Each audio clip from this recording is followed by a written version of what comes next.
Grace and peace and to you, YouTubers, my family, their YouTube land on the YouTube streets. Your boy D Light again. And I'm coming with a few words of encouragement or words of wisdom, actually. Coming from Romans chapter 6, and it's starting at the 15th verse. And it says, then what? Shall we sin because we are now not under the law, but under grace? God forbid. Okay, right here he said, God forbid. In other words, shall we continue to sin?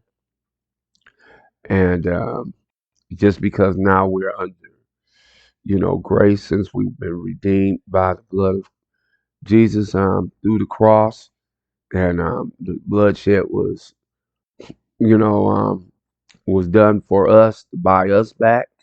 But do we continue to do things and say, "Oh, I'm not perfect," and and make excuses for it, as a crutch?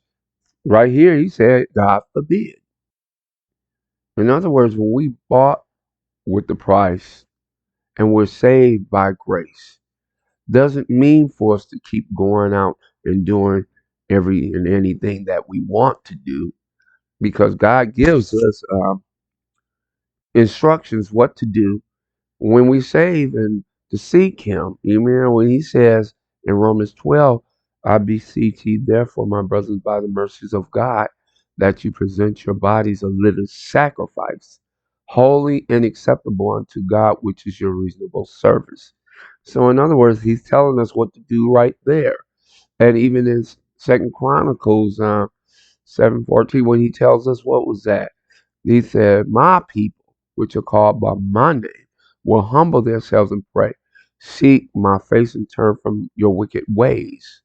Then will I hear from heaven and forgive your sin and heal your land. So if you want God to restore you, God to heal you, God to continue to bless you, continue to seek him, continue to do his will, continue to turn from sin, and stop making a crutch saying, and I know none of us is perfect. No, we're not. But the thing is, it's not an excuse for us to go out and keep doing the same thing over and over and over and over and over and over and over. No. He tells us right there, he forbids that. That is not in his will. He said, do you know that, this is the 16th verse, do you know that to whom you present yourself slave to obey, you are the one slave to whom you obey, whether if it's sin leading to death or obedience leading to righteousness. But God be thanked that through you we were slaves of sin, but yet obey from the heart that the form of the doctrine to which you were delivered. Amen.